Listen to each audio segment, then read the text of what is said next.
Tuhan bersamamu dan bersama rohmu.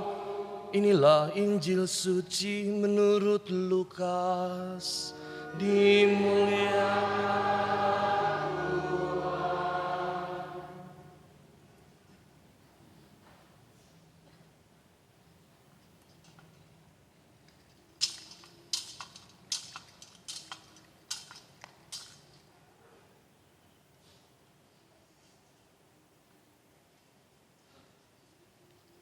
Sekali peristiwa Yesus berkata kepada murid-muridnya, ada seorang kaya yang mempunyai seorang bendahara.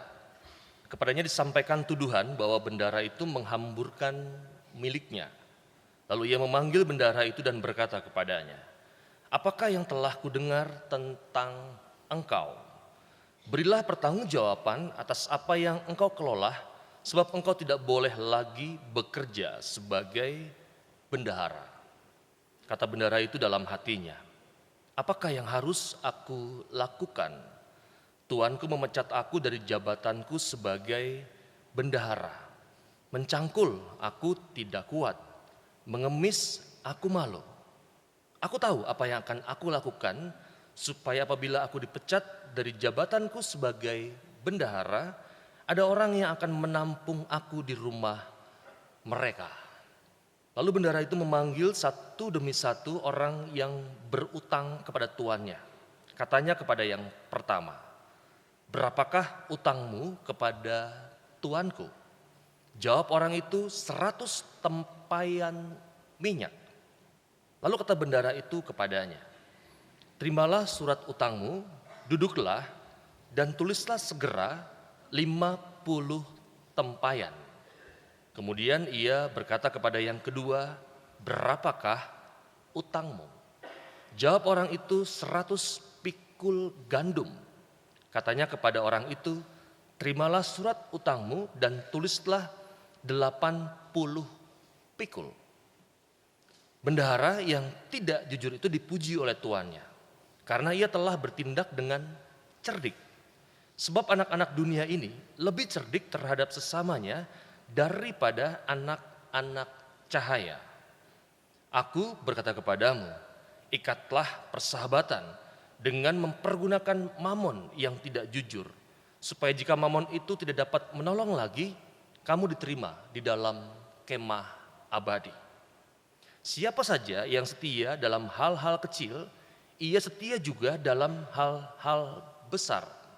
Dan siapa saja yang tidak benar dalam hal-hal kecil, ia tidak benar juga dalam hal-hal besar.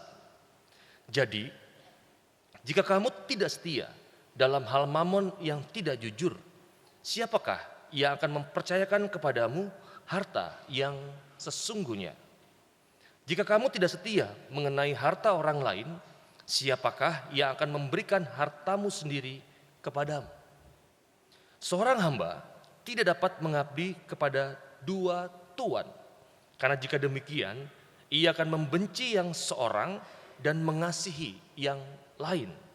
Atau ia akan setia kepada yang seorang dan tidak mengindahkan yang lain.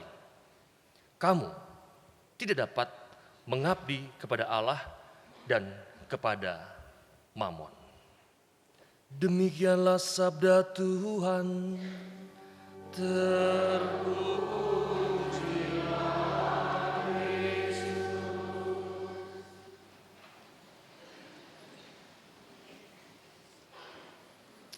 Bapak, Ibu, dan saudari-saudara terkasih dalam Yesus, selamat pagi semua.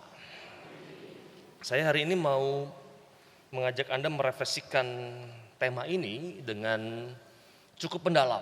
Jadi agak panjang sedikit pasti. Tapi saya mau memastikan Anda memahami analogi bendahara ini dengan kacamata yang lebih clear dan tepat. Saya bagi dari 3 bagian. Bagian yang pertama itu saya mengatakan analogi cerita tentang arsitek rumah tua. Bayangkan seorang arsitek muda dan brilian yang bernama sebut saja Rian. Ia dipercaya oleh seorang pemilik tanah yang baik hati untuk membangun sebuah rumah impian. Pemiliknya itu memberikan dana yang unlimited, tak terbatas. Material, terbaik, bahkan juga yang menjadi penarik adalah kebebasan penuh. Bangunlah sebuah mahakarya, kata pemiliknya. Namun, ternyata Rian itu menjadi lalai. Ia mulai mengambil yang namanya jalan pintas. Fondasi yang seharusnya kokoh ia buat seadanya. Dinding yang seharusnya lurus ia biarkan sedikit miring. Ia menggunakan material sisa untuk proyek pribadinya. Selama bertahun-tahun dari luar rumah yang tampak megah, tetapi Rian tahu di dalamnya penuh dengan kerapuhan. Suatu hari sang pemilik datang dan berkata, "Rian, aku tahu apa yang engkau telah lakukan. Proyek ini kucabut darimu. Tapi sebelum engkau pergi, aku memberimu satu kesempatan terakhir. Dengan sisa material dan waktu yang ada, perbaikilah apa yang bisa kau perbaiki." Hati Rian hancur, ia gagal total. Ia bisa saja duduk di reruntuhan itu, meratapi kesalahannya, bahkan menyalahkan diri sendiri. Tetapi sesuatu yang lain terjadi. Setelah semalam merenung, Rian bangkit keesokan paginya dengan semangat yang berbeda. Ia tidak lagi mencoba menambal sulam kerusakan yang ada, itu mustahil. Sebaliknya, ia menjadi sangat cerdik. Ia melihat sisa-sisa material terbaik, kayu jati yang belum terpakai, marmer yang masih tersimpan, dan ia tidak menggunakan untuk menutupi retakan-retakan yang ada. Ia justru membongkar satu bagian teras yang paling rapuh, dan dengan sisa material dan sisa waktunya ia membangun sebuah gazebo kecil yang indah dan kokoh di sudut taman. Gazebo itu tidak besar, tetapi setiap sambungannya itu sempurna. Setiap ukiran yang ada dibuat dengan sepenuh hati. Ketika pemilik datang di hari terakhir, ia melihat rumah yang masih penuh cacat itu. Tetapi matanya tertuju pada gazebo yang baru. Ia tersenyum dan berkata, "Aku tidak memuji caramu membangun rumahku yang besar, tetapi aku memuji kebijaksanaanmu di hari-hari terakhirmu. Engkau tidak membuang waktu meratapi kegagalanmu.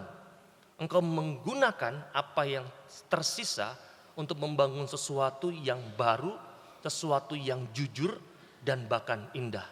Dan dari sinilah kita bisa mulai kembali." Bagian pertama dipahami. Bagian kedua, refleksinya dari arsitek yang gagal ke manajer iman yang bijak. Kisah Rian adalah cermin dari perjuangan kita dalam pertobatan. Dan ini adalah jembatan sebetulnya untuk memahami pesan Yesus dalam Injil hari ini. Yang pertama, rumah yang rapuh adalah hidup lama kita. Kita semua seperti Rian telah dipercayakan Tuhan sebuah proyek kehidupan yang besar. Namun seringkali kita membangunnya dengan cara kita sendiri. Kita mengambil jalan pintas dengan dosa, membangun dinding kita dengan kesombongan, dan membuat fondasi-fondasi yang rapuh di atas keinginan-keinginan duniawi kita. Yang kedua, panggilan pemilik adalah sebetulnya teguran kasih Allah yang besar. Momen ketika Tuhan memecat kita adalah saat kita disadarkan akan dosa-dosa kita. Bisa melalui masalah, kehancuran, kehilangan, atau bahkan sekedar suara hati nurani yang kecil bahkan kita abaikan. Dan ini adalah momen yang menyakitkan sebetulnya. Saat kita mau melihat kerapuhan hidup yang telah kita bangun dan kita anggap itu sesuatu yang luar biasa. Ketiga, kecerdikan Rian adalah pertobatan sejati. Titik balik Rian bukanlah saat ia menangisi, bahkan cuma sekedar merenungi kesalahannya. Pertobatan sejatinya adalah saat ia bangkit dan bertindak sangat cerdik atau strategis. Inilah kecerdikan yang Yesus puji dari sisi manajer ini. Pertobatan sejati bukanlah tentang terus-menerus mengorek luka masa lalu atau mencoba menambah rumah yang sudah rusak. Pertobatan sejati adalah bertanya, Tuhan, dengan sisa hidupku, dengan anugerah dan kekuatan yang Engkau berikan sampai hari ini, apa sih hal baru yang indah dan jujur yang bisa aku bangun untukmu? Berbeda nggak? Berbeda cara pandangnya. Tuhan, apa yang bisa aku bangun untuk dirimu dengan sisa yang ada? Yang keempat, gazebo.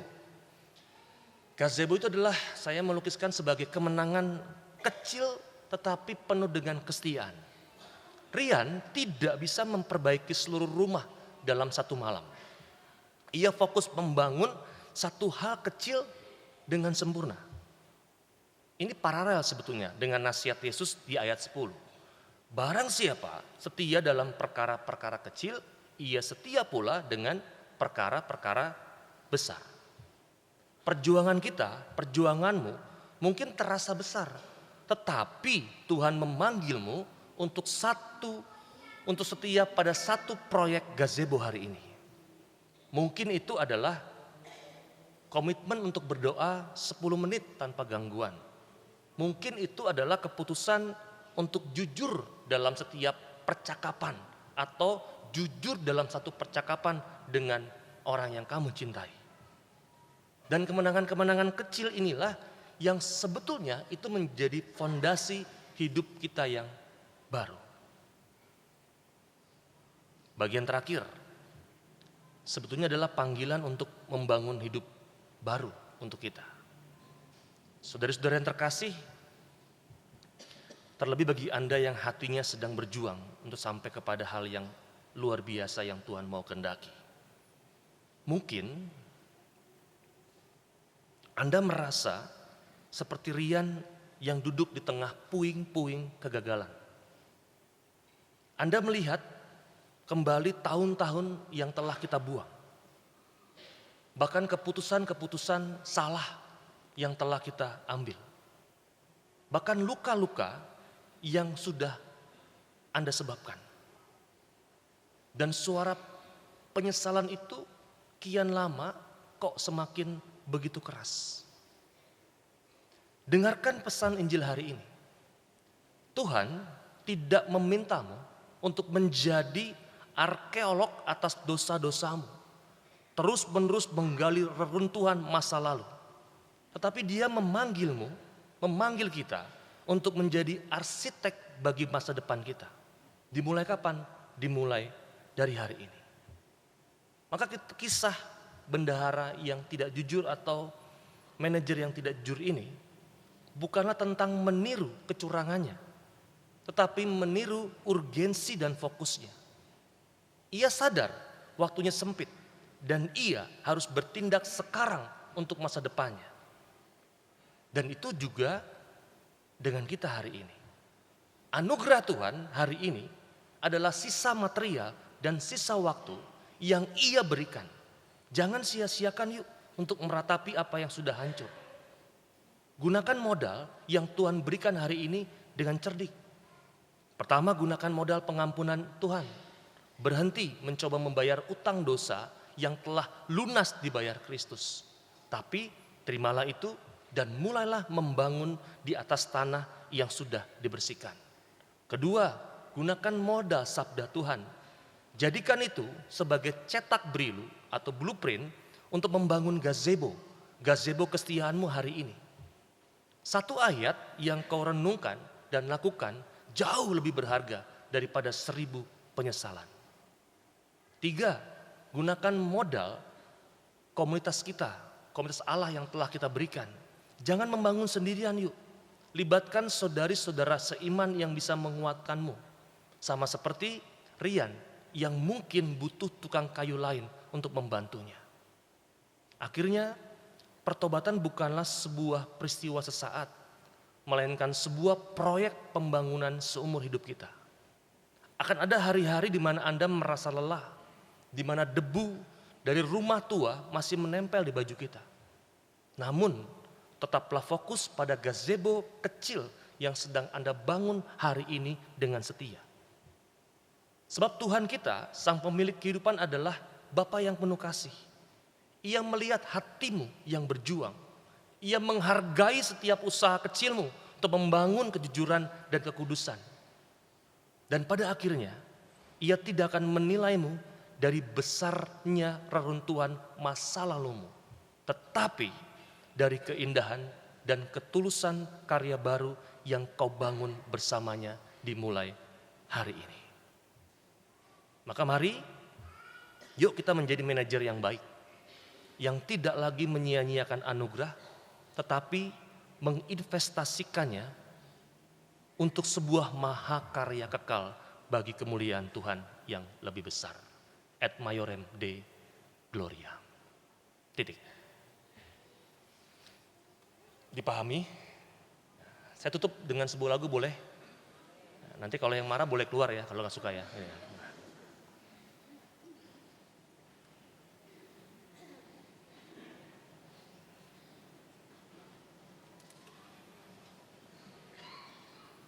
Semoga lagu ini membantu Anda untuk merenungi Injil hari ini.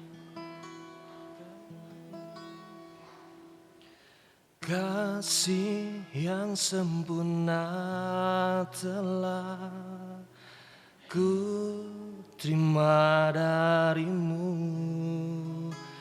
bukan karena kebaikanku, hanya oleh kasih karuniamu.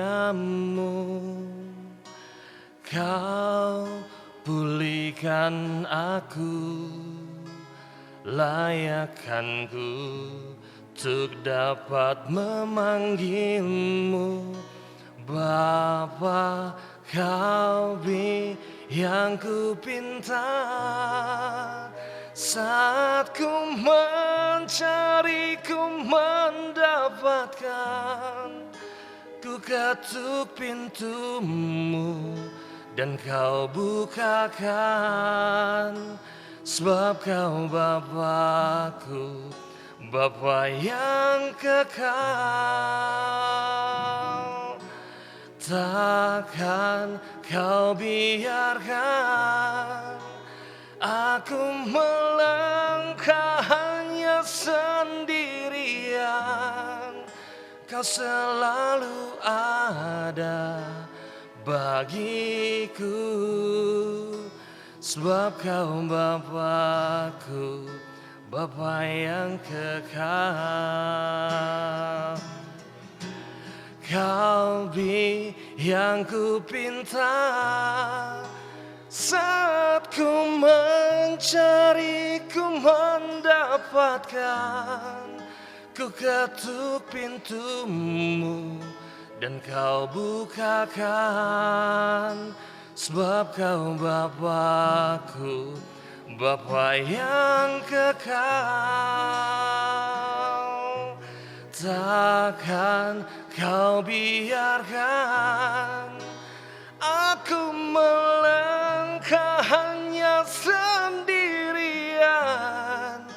Kau selalu ada bagiku, sebab kau Bapakku, Bapa yang kekal. Sebab kau Bapakku, Bapa yang kekal.